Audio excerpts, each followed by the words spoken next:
Cozy Heart, a My Little Pony fanfic by StarThief. Chapter 4. Morning chores. In a new sentence, Twilight stood on one of the balconies overlooking the city of Canterlot. On that same balcony, on a small dais, rested the device Celestia and Luna had given her years ago to raise the sun and the moon.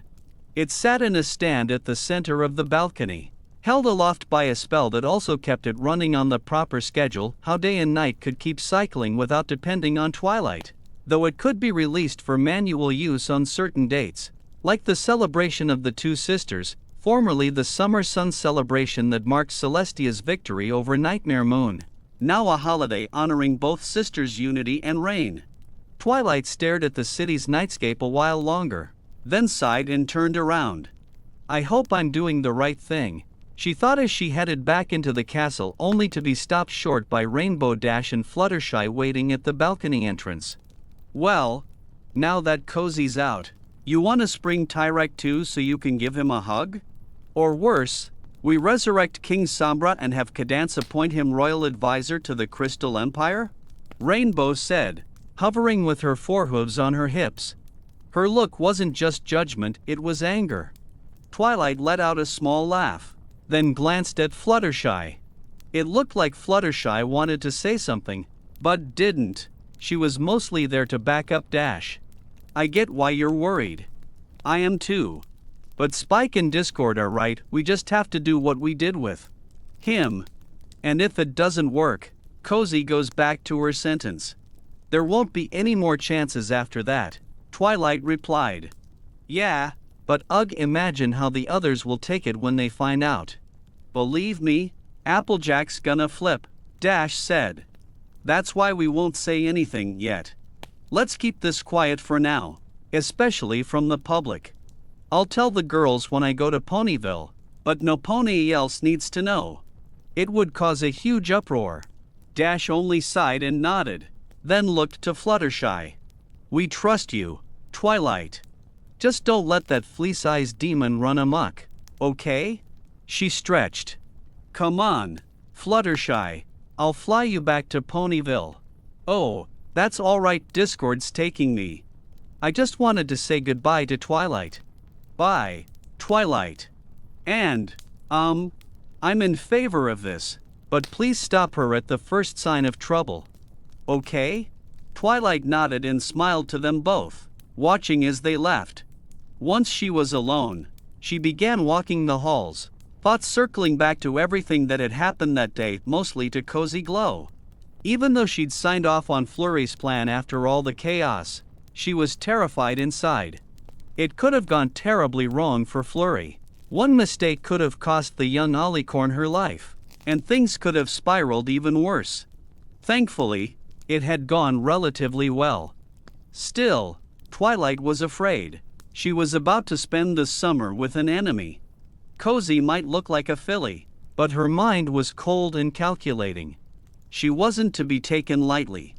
But there was no going back now, only facing the present and being ready for whatever might come. Well, this is where you'll stay for now. I hope you like it, Flurry said, looking at Cozy. Both stood at Flurry's bedroom door. Behind them were two guards who had escorted them there and who were assigned to watch the door all night. Even if I don't like it, I don't have a choice, Cozy said. Maybe later, if we make progress, you could have your own room too. For now we'll have to share, since we can't be far apart. Flurry Heart, you say that like it's no big deal. We're chained together. Maybe you think I'm tethered to you, but it's the other way around, you're the one tied to me. So stop acting like this is a slumber party. Flurry swallowed and nodded, then went in with her. Once inside, one of the guards wished Flurry good night, only Flurry. He didn't say you two or both of you.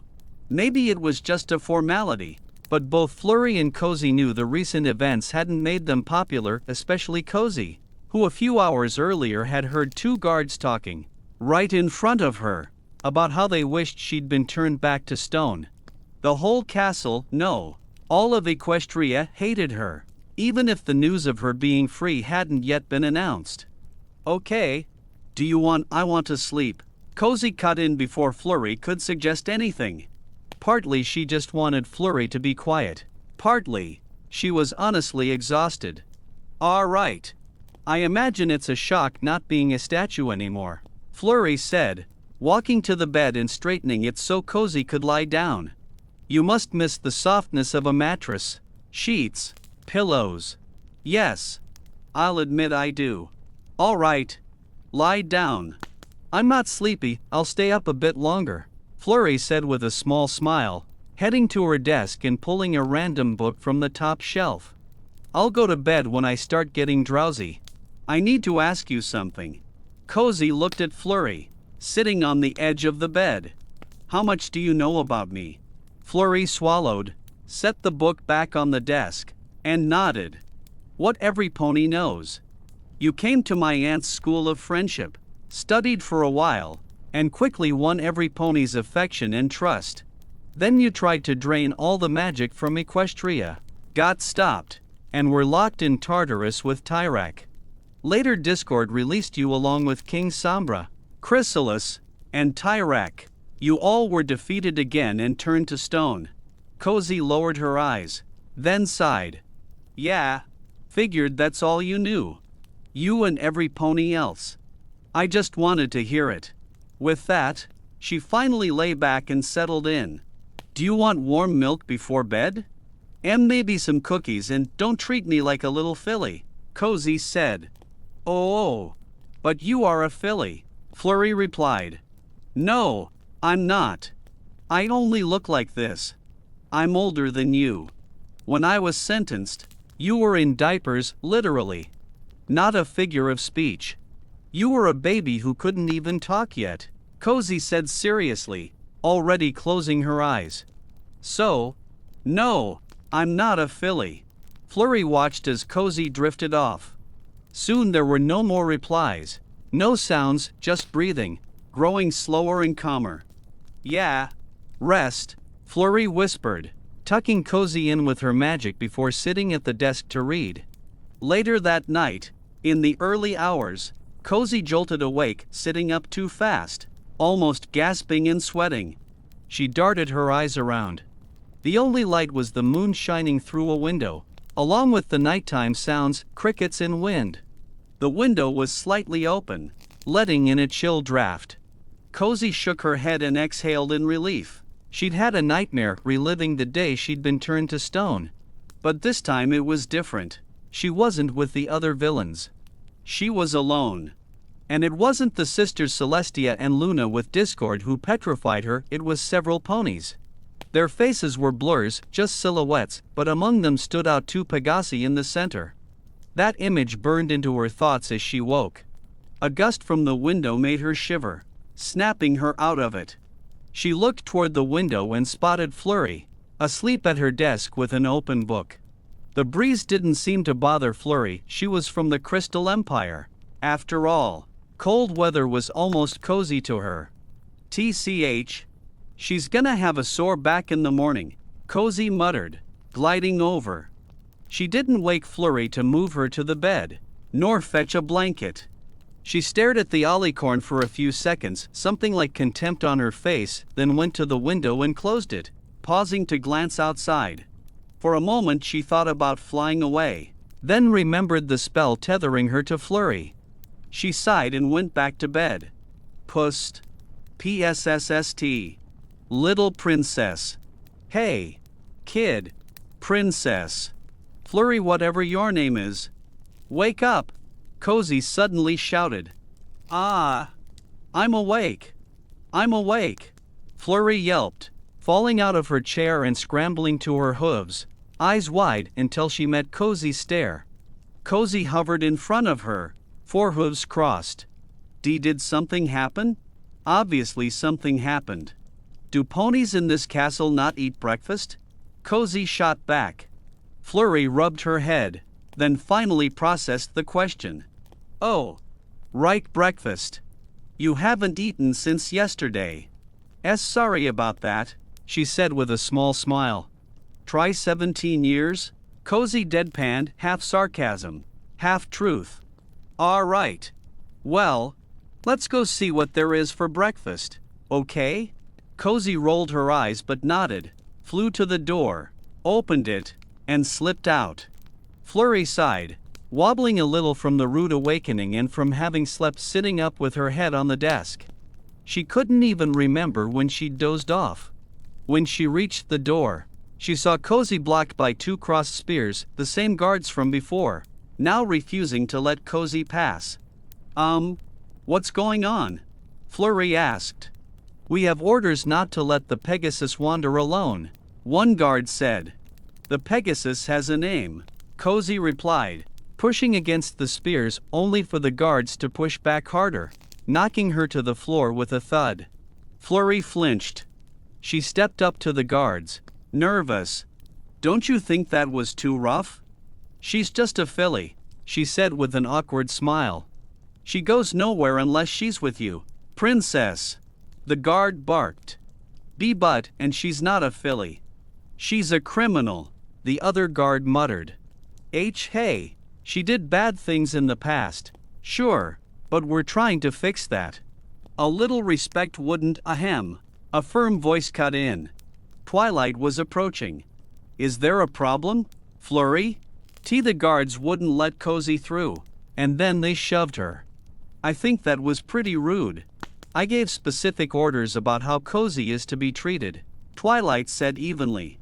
"If she's not with you, she's not permitted access to any part of the castle. If she strays too far, the spell I placed will snap her back to you. And she'll be treated with respect. Once she earns it." Flurry swallowed and went to Cozy, who was still on the floor. She helped her up, then looked back at Twilight. Auntie, I think it's the treatment she deserves. When her behavior improves, so will every pony else's," Twilight said. "Wow. Spoken like the princess who promotes equality and friendship across Equestria," Cozy said, dripping sarcasm. "Yes. Spoken by me," Twilight replied, then turned to Flurry. "As I mentioned yesterday, you're grounded. Today you'll help in the castle kitchens with breakfast." "Cozy will help, obviously." Flurry swallowed and nodded. She had no good argument against it. Twilight headed for the throne room, first ordering the guards to escort Flurry and Cozy to the kitchens. With no choice, they followed. Once there, they were greeted by the head chef, who looked plain and friendly. That first impression calmed Flurry. Maybe this would be easy. Cozy, on the other hoof, ignored everything and just trailed Flurry out of obligation. "All right, simple enough," the chef said. "You'll help with the gardeners and guards' meals only. I personally handle the princess's breakfast because I'm the best in the room," she added with a proud, cheeky grin and a big laugh that made Flurry even more eager. "You can count on us." "Right, Cozy?" Flurry beamed, glancing at Cozy, whose expression screamed annoyed. "I'm starting to question this supposed freedom of mine," Cozy muttered. The chef nodded and swung the kitchen doors open. Inside, ponies darted every which way at high speed. It looked like a restaurant during a rush full to bursting with orders. Both Flurry and Cozy stared, surprised. It was still so early, why all the commotion for just breakfast? The chef seemed to read their minds. Smiling, she went on, "I know what you're thinking. Typical newbies on the battlefield. It's simple. We prep breakfast not only for the princess, but for every pony who works and lives in the castle guards, gardeners, attendants, maids, and even the garden animals. Looks hard, but you'll get used to the pace." Her tone was so upbeat it had Flurry almost used to it until the chef's eyes snapped to one cook. She grabbed a knife and threw it with perfect precision, pinning only the chef's hat. "What in Tartarus is that? Are those vegetables half-cooked?" "Mrs.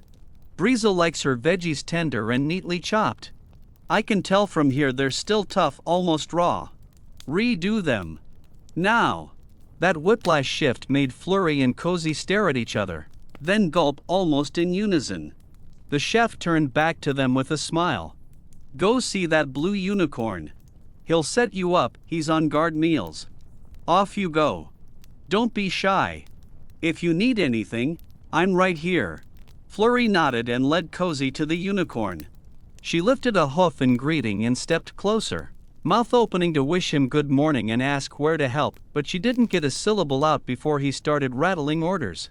Potatoes need peeling, there are flowers still with soil on them, and that soup needs serving, he said, pointing at a huge stock pot. Best split the work. They exchanged a look and nodded. I'll wash the flowers and serve the soup. You can peel the potatoes, okay? Flurry offered. That sounds like you picked the heavier load, but no, you've got magic. I'll wash the flowers. You handle the rest, Cozy said flatly, already flying over to the flowers. Flurry was left mid-sentence. With no choice, she went to the other stations. Cozy opened a faucet and began rinsing the edible flowers to remove soil. It was easy, wouldn't take long. Or so she thought, until an earth pony walked up and set 3 more crates beside her, brimming with blooms and clumps of dirt on the edges. Wouldn't it be easier to clean the muck before shoving them in boxes? Cozy snapped. Don't complain. Work. Do it right. The chef doesn't do half measures, the pony said, trotting away. Meanwhile, Flurry approached the potatoes. Just 1 sack, what a relief. She grabbed a peeler and got to it, calm at first thanks to her magic. But as she worked, other cooks kept swooping in to take finished potatoes, and soon the basket she'd been filling was empty again. More ponies arrived asking for more, which rattled Flurry, making her speed up and leaving bits of peel on some. Wait. I am not done yet, don't care. It has to be ready now. A pony shot back. But elsewhere. Twilight finished speaking with a pink unicorn in the throne room. Once he left, she headed toward the dining hall, thinking about how her niece might be faring in the kitchen. That made her chuckle, she knew the vibe in there. A moment later, a door opened and Spike walked in. He decided to stay in Canterlot after everything. Twilight planned to go to Ponyville soon anyway. Morning, Spike, Twilight said, smiling. Morning. Where are Flurry and the other one? Oh, they're on a very important assignment. We'll see soon if they managed it or gave up, Twilight said. Come on, let's go to the dining hall. Sure. But what kind of assignment did you give them?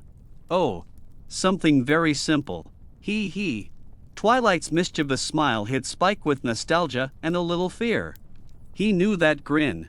It was Celestia's grin whenever she pulled a prank. Twilight had become quite the successor, even down to the same playful smile. Those potatoes are terribly peeled. It's awful. The chef barked over a plate. Who peeled the potatoes? Every cook stepped aside at once, revealing Flurry, who was nervously peeling the last potato and very much in the chef's line of sight. Princess, I refuse to serve that. These will be repurposed for the castle animals. Oh. Okay, Flurry squeaked. But today's menu says potato croquettes. Which means, I'm afraid you'll have to peel an entire sack again. We're on the clock. Chop chop. Flurry's ears drooped as the chef walked off. A pony dropped a fresh, bulging sack beside her. All yours, princess. All right. Thanks. The chef made her way to the flower plates just in time to see Cozy finishing the last crate. Or so Cozy thought. The chef marched up and stared her down. Sweetie, if that's what you call washed, I don't even want to imagine how you shower, she said dryly. Was that a friendly insult? Cozy asked. Aha. Rewash everything. Now. These plates need to go out in under 10 minutes. No delays. Every pony deserves a proper breakfast on time so they can start the day right. And what about us? I haven't even had less talking, more working. Move. The chef cut in, turning only to scowl at the stock pot as broth bubbled over the rim and hissed on the flame, trying to put it out. That soup should have been served minutes ago. Who let this happen? Flurry's cheeks went scarlet as she ducked her head. She tried to play dumb. But every pony's eyes in the kitchen gave her away. Oh, Rarity's always been able to reinvent her work, so I'm not worried at all about her designs for the fest, princess. The chef burst into the dining hall with Cozy and Flurry in tow. Cozy wore an indifferent look with minimal interest. Flurry was mortified, staring at the floor. I can't work with these two.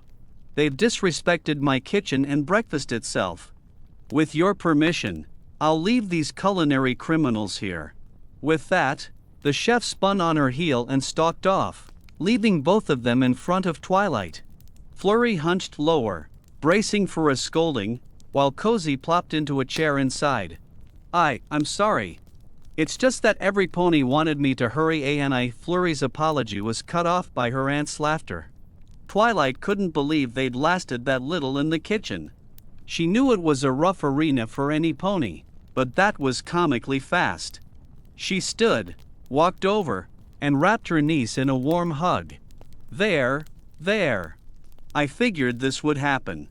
I just thought you'd at least make it to serving the food. He, Twilight said. Are you crazy? You left them in the kitchen? That's cruel. You're a cruel princess, Spike said. Flurry looked between them, confused but relieved. Apparently this had been Twilight's plan. Completely defeated, she sat next to Cozy. So, does that mean my punishment's over? Flurry asked with a weak smile. Of course not, Twilight replied. Oh, look on the bright side, we can sit down and eat now. I'm starving, Cozy said. Flurry sighed, then smiled at her. For some ponies so small, your heart is cold. I'm older than you. Get it through your head. You'd look just like me if you'd been in my place. Oh, relax, I'm kidding. I know you're basically a senior citizen. I am not a senior citizen. Spike watched their back and forth, then glanced at Twilight. She was smiling at them. Spike started to think Flurry's plan might actually work. It would be hard and take time, but it had a future. Don't be grumpy. You're not sentenced anymore, Flurry said. Being chained to you is another sentence, Cozy shot back. All right, you too, Twilight said. We're not going to fix Cozy with kitchen duty and banter alone. We need activities that help her grow, become a better pony. She looked at Flurry. Flurry, any ideas? Well, I was thinking. It's kind of unfair that Cozy's older than me but looks like a tiny filly. Maybe we could use an age spell so she looks her real age. What do you think, Auntie? Flurry asked, smiling innocently while Cozy turned to her with a spark of interest. Absolutely not. She's dangerous enough as is. If we make her older, she'll be even MO.